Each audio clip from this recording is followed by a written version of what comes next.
There is one question which I've always asked myself, and I don't know whether I'll ever get answer to it. Why is it that most people who've always worked with Raila Amolo Odinga, especially as advisors, always find it difficult to move on? I've always asked myself that question. Because if you follow very closely the people who've worked with Raila Odinga, let's start with Barack Moloka. Barack Moloka worked as the director of communications at Raila Odinga's secretariat for a very short time. Barack Moloka at that time was being paid 1 million Kenya shillings per month. But when Barack Moloka stopped working with Raila Odinga, he became bitter up to now. So I've been asking myself why, because Raila Odinga is a politician. So if you work for a politician and you offer services and you are paid for it and the contract is terminated, why can't you just move on? I've never gotten any answer to that. The next person is Miguna Miguna. Miguna Miguna worked for Raila Odinga as an advisor when Raila Odinga was the prime minister. They had a fallout. Miguna Miguna left. But Miguna Miguna has refused to move on. He has refused to move on to an extent that even in 2013, Miguna Miguna decided to support Raila Odinga's opponent, who were William Ruto and Uhuru Kenyatta. He voted for them.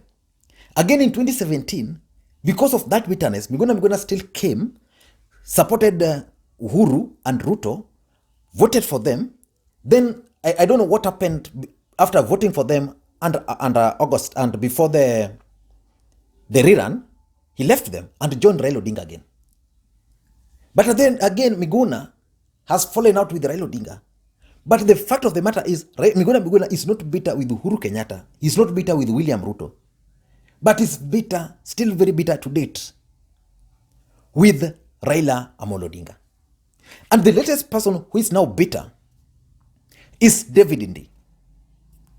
I don't know what transpired between David Ndii and Raila Odinga, but I understand one fact, that David Ndii was working for Raila Odinga as an advisor, economic advisor during that, between 2013 and 2017.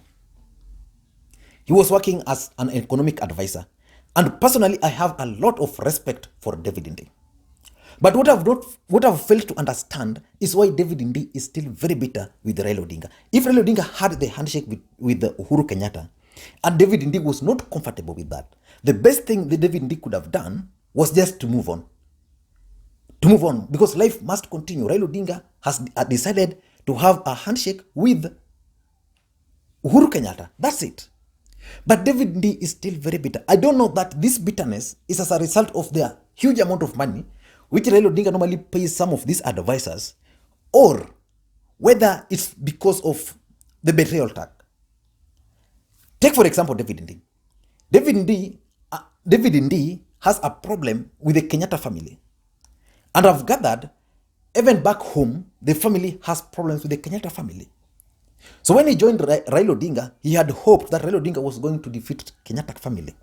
But now that Uhuru and Raila had the handshake, it's justifiable. He must be bitter. But not to the extent he's stretching it. I said, and I'm repeating, I know I'm not qualified to talk about David Ndii. But I'm not going to talk about David Ndii today, just once, if you allow me. Because David Ndii caused a huge storm on Twitter today. And if you go to Twitter today, on the trending list, top 10 trending list, David Ndii was actually dominating. At number 3 was Luos. Luos was trending because of one man, David Ndii. At number 4 was David Ndii himself trending. Why? Because of himself. And at number 7 was Raila. Raila was also trending because of David Ndii. And what caused all this? Let's go to Twitter. David Ndii made series of tweets. And because of those series of tweets, he is trending because people are responding to him. According to David Ndii said something. He said something that Luos, I just can't seem to get it. So David Ndii claimed that Luos are cheap. And he made this tweet. Luo group is using big words to deflect attention from the fact. from the truth. Fact number one, Moi said Luos are cheap. Maybe Moi said that. But I also remember Moi said lawyers are cheap. You just call them to State House, wanakunywa chai. I don't remember Moi saying Luos were cheap anyway. Number two, fact two, according to Ndii, Uhuru is Moi's political son, which is a fact. Number three, Uhuru bought Raila cheap. Let's say Uhuru also bought Raila, and let's assume it's also fact. He's saying Raila has outlived his usefulness. Let's agree that Raila Odinga currently doesn't have any say in the political scene. Ndii is going on to say only Raila group is still flogging BBI dead horse, assuming it's only people who support Raila still supporting the BBI. But why would David Ndii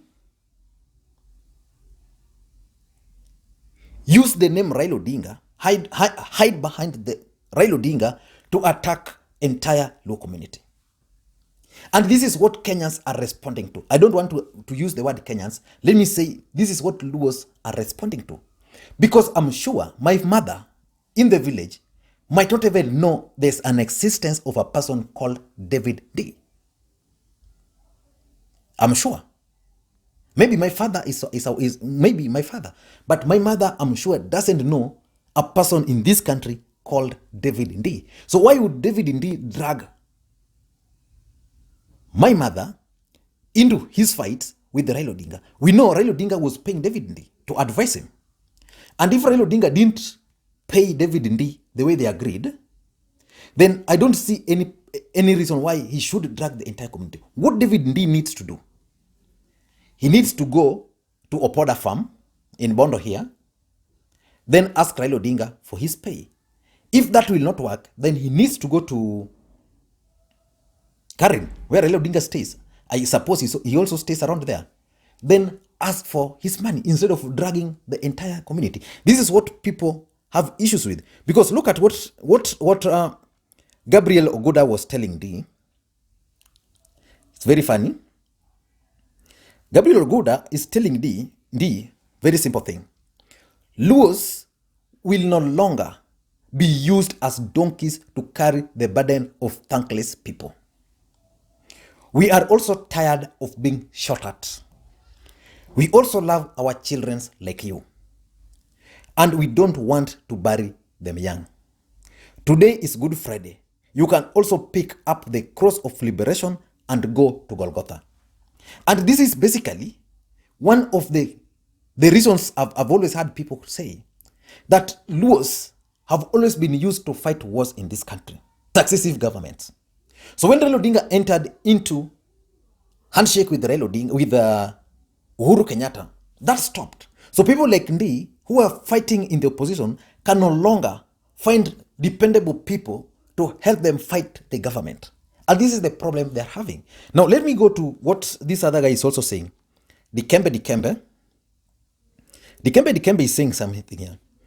David Ndii is only bitter because Luos have decided not to bring the fuel that fire anti-government posturing in Kenya. Luos have disowned their tools. Luos have refused to feel bad so the rest can feel good. If that is cheapness, don't be it. So you see the direction it's taking, and it's very interesting. And someone, Bobby Odhiambo, is saying here, Kenyan professors should now exit social media and enter libraries and laboratories like their peers elsewhere in the world. These so-called intellectuals are being wasted on social media. From Kasiangani to Miguna and now David Ndii. We are losing great minds to bickering. Personally, I know and I respect David Ndii a lot. But the mere fact that he's now using this to attack an entire community. You see, he can attack Raila Odinga, he can attack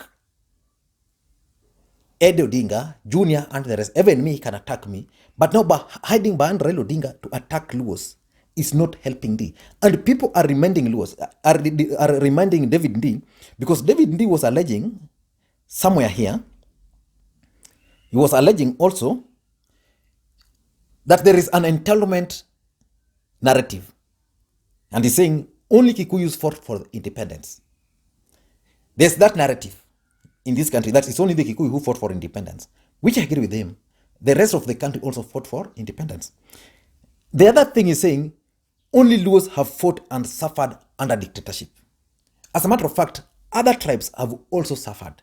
And he's talking of Pinto, Kagia, Serenoi, JM Kariku, Chelagat, Mutai, Sikuku, Anyona, Muliro, Ngugi, Koigi, and the rest. But Ndii is forgetting one thing. And this is what people are reminding him.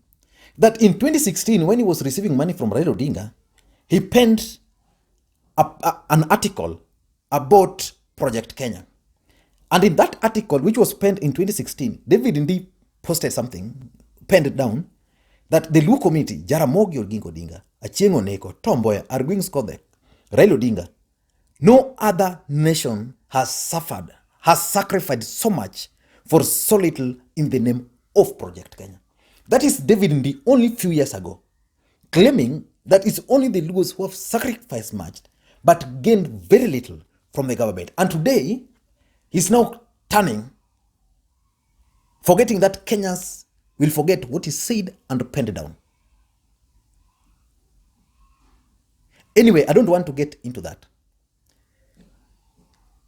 I'm only surprised that one of the people who responded to Ndii is actually Mutai Ngunyi. I don't know the interest of Mutai Ngunyi in that. But I want to advise David Ndii. Luos are human beings. Luos have suffered. You've seen in this country, when Jubilee took over, at least you are in government, when Jubilee took over, there was a saying in the government that anybody who went to Ruto's office to look for a job, they would be told to go and look for where Luos are.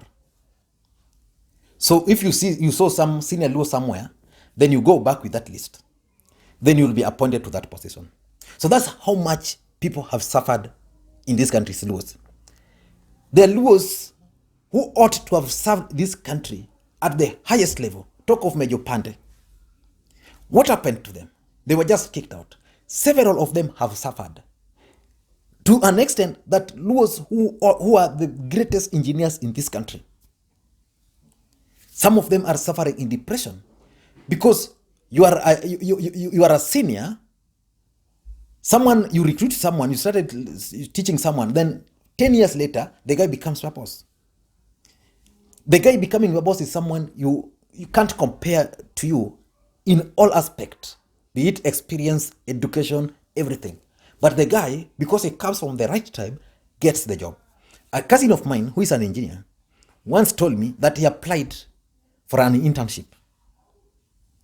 And he believed up to now that he was not picked because of his name. So that's how serious it is. And that's how serious Luos have suffered in this country. So by David Ndii having a problem with Raila Odinga and dragging the names of the entire Luos in it, in my view, he must be called out.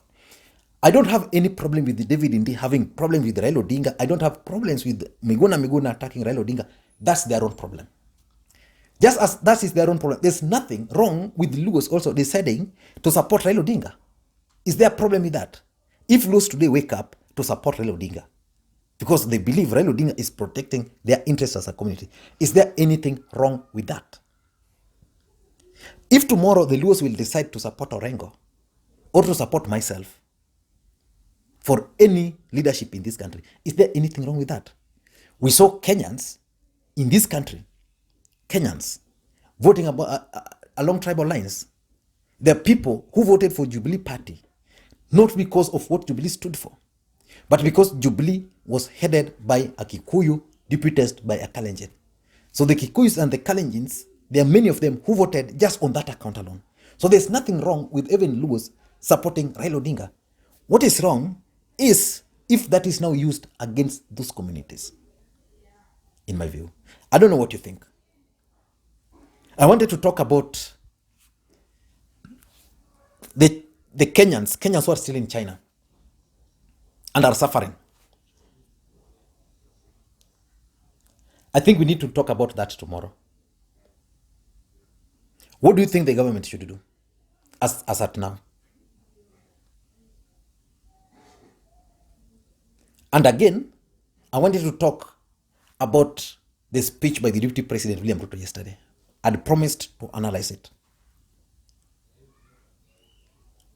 I was engaged a bit, so I'll do it tomorrow. Thank you guys for supporting this channel. Have a good day.